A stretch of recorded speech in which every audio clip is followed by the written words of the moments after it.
অনেক ছাত্র আন্দোলন আপনি দেখেছেন, বাংলাদেশেও এবার দেখলেন কোটা নিয়ে সুপ্রিম কোর্টও রায় দিয়ে দিয়েছে বাংলাদেশে যে কোটা থাকছে না বা পরিমাণ মতন থাকছে, আবার করে আন্দোলন। এটা কি ছাত্র আন্দোলন বলে মনে হচ্ছে আপনার?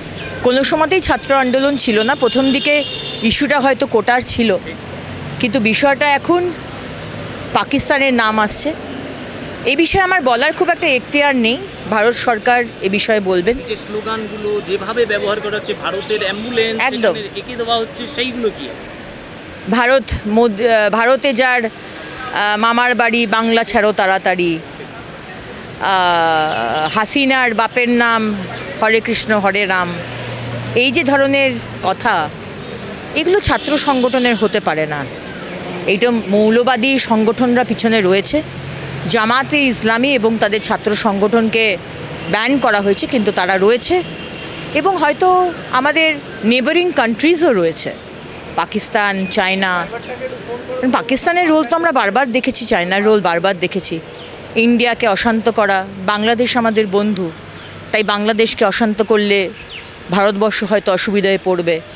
আজকে যে কাশ্মীর শান্ত হয়ে গেছিল, আর কয়েক মাস বাদে বিধানসভার ভোট, যেই মাত্র কংগ্রেস ইন্ডি জোটে একটু ক্ষমতা পেল, ঠিক তারপর থেকেই দেখুন কাশ্মীর অশান্ত।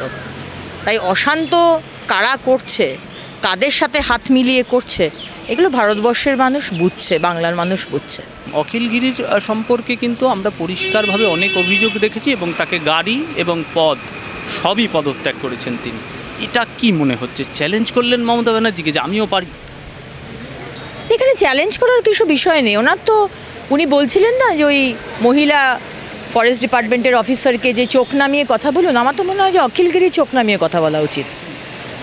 উনি যেভাবে পশ্চিমবঙ্গকে আবার করে অপমান করলেন, পশ্চিমবঙ্গের মানুষকে ভারতবর্ষের মানুষের কাছে, পৃথিবীর মানুষের কাছে অপমান করলেন, ওনার ক্ষমা চাওয়া উচিত। উনি ক্ষমা চাননি। উনি কখনো ক্ষমা চাননি, আধিকারিকের কাছে উনি ক্ষমা চাওয়ার প্রশ্নই ওঠে। সেটাই হচ্ছে কথা, যে মুখ্যমন্ত্রী এগুলোকে অ্যালাউ করেছেন। এর আগেও উনি রাষ্ট্রপতিকে অপমান করেছেন, ওনার কোনো শাস্তি হয়নি। আজকে হিন্দুদের কচুকাটা করে ভাগীরথী নদীতে ভাসিয়ে দেওয়ার কথা বলা হয়, কোনো শাস্তি হয় না।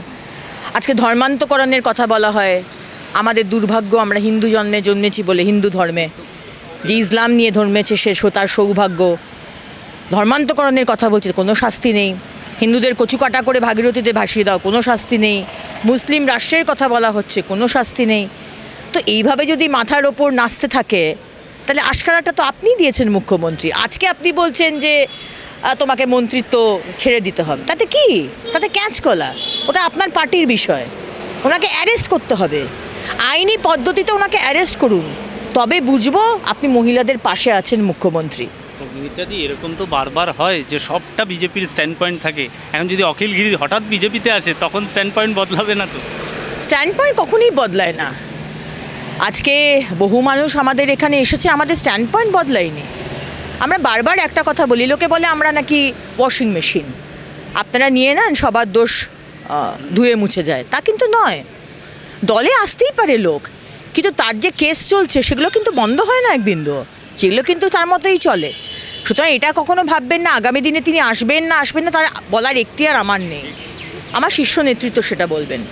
কিন্তু আজকে যে ঘটনাটা উনি করেছেন, মানে গতকাল, আমরা ধিক্কার জানাই। এবং ওনার মতো মানুষ এটাই এক্সপেক্টেড যে মাননীয় রাষ্ট্রপতিকে অপমান করেন। আসলে তৃণমূলে হিউমিলিটি, হাম্বলনেস বলেই কথাটা মানে এক্সিস্ট করে না।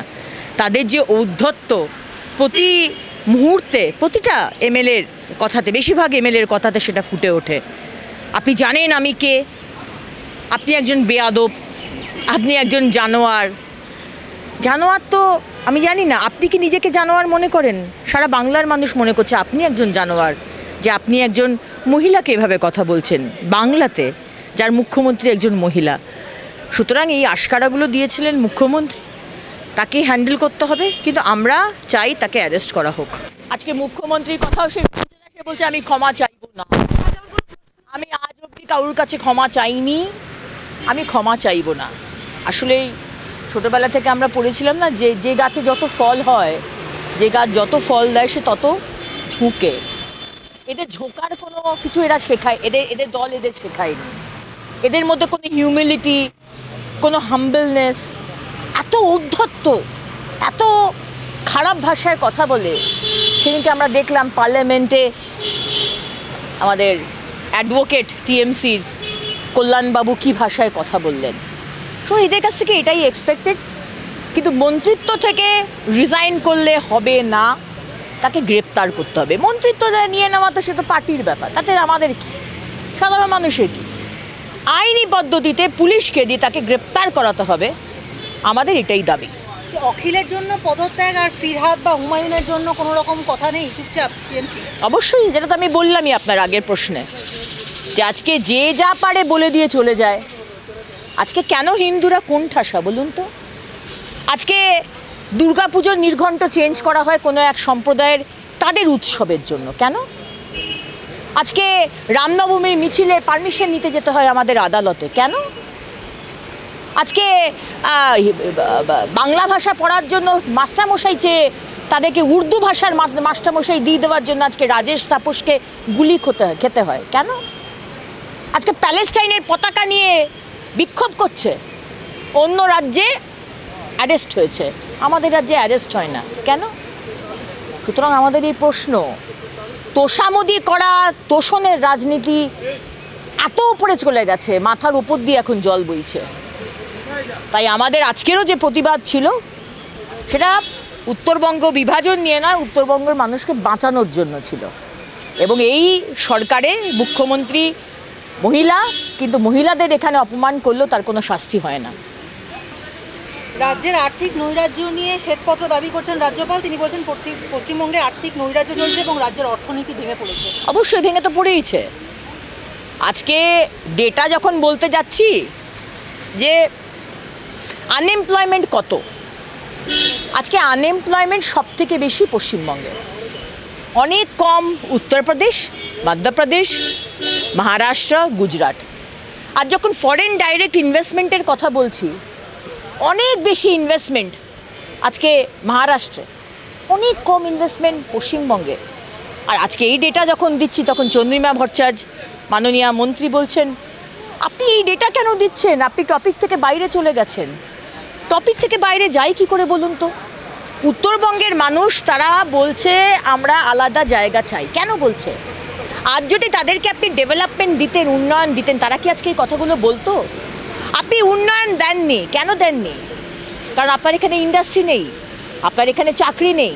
তার ওপর কি হচ্ছে, মুসলমানদের বাচ্চা কাচ্চা বেড়েই চলেছে। সেদিনকে হুমায়ুন ভাই বলেছে আমাদের বাড়িতে, মুসলমানদের বাড়িতে 15-20টা করে বাচ্চা হয়, বাড়িতে বাচ্চা হয়, হাসপাতালে হয় না, তাই রেজিস্ট্রেটে হয় না। আর তার ওপর অনুপ্রবেশ। তো আপনি একদিক থেকে অনুপ্রবেশ ঢোকাবেন, মুসলমানদের বাচ্চা বাড়বে, ডেমোগ্রাফি চেঞ্জ হয়ে যাবে, ইন্ডাস্ট্রি থাকবে না, তো আমাদের লোকরা আমরা চিৎকার করব না তো কী করব? তাদের চিৎকার করাটা খুব জাস্টিফাইড। বঙ্গভঙ্গ আমরা চাই না, কিন্তু চিৎকার করাটা জাস্টিফাইড, কারণ কি তারা কিছু পায়নি এই সরকার থেকে। বাংলাদেশের আন্দোলন নিয়ন্ত্রণে এখন জামাতের হাত, এবং মানে নেপথ্যে জামাত, এবং তারও নেপথ্যে বোধহয় পাক মদত, এমনই মনে করছে ভারত সরকার। তাহলে বাংলাদেশের পরিস্থিতি আমাদের দেশের জন্য কতটা ভয়ঙ্কর? দেখুন, আমাদের দেশের জন্য, আমাদের বাংলাদেশ আমাদের বন্ধুর দেশ, অত্যন্ত বন্ধুত্বপূর্ণ সম্পর্ক আমাদের বাংলাদেশের সাথে।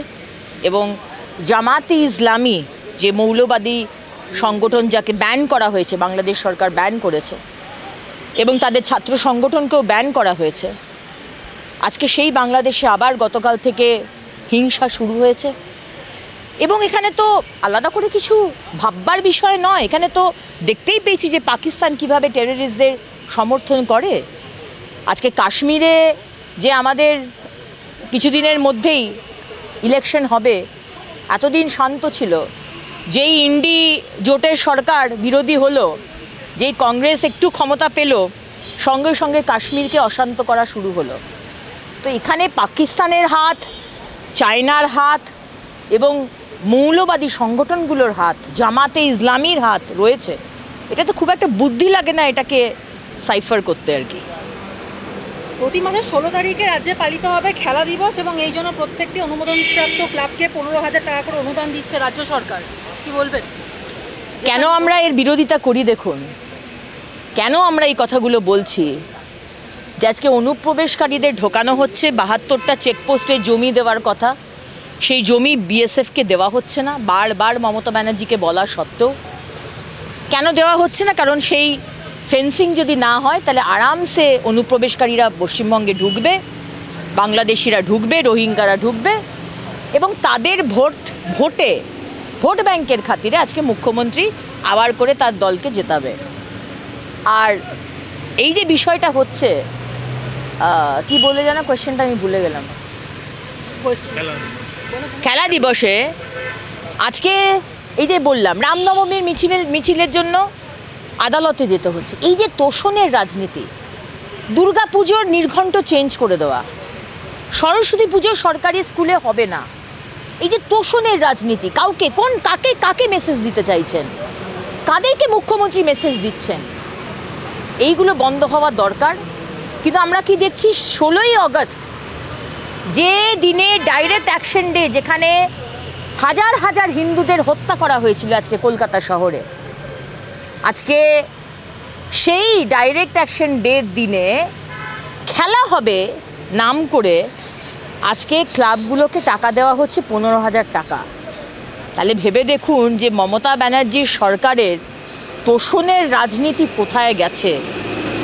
16ই আগস্ট খেলা হবে দিবস নাম করে তিনি যে টাকাটা দিচ্ছেন, তিনি কি আরেকবার ডাইরেক্ট অ্যাকশন ডে করতে চাইছেন? সেটাই কি তার এজেন্ডা? আমি তার কাছে প্রশ্ন রাখি। একটা শেষ প্রশ্ন করছি যে বাংলাদেশে হিংসায় আক্রান্ত সনাতনীরা এবং ইতিমধ্যেই 2জন সনাতন ধর্মাবলম্বী মারা গেছেন, এবং সেখান থেকে সরাসরি ভারতীয়দের কাছে অনুরোধ করা হচ্ছে যে বাংলাদেশে হিন্দুরা আবার বিপদে আছে, পশ্চিমবঙ্গের দাদারা আমাদের পাশে দাঁড়ান। কি বলবেন?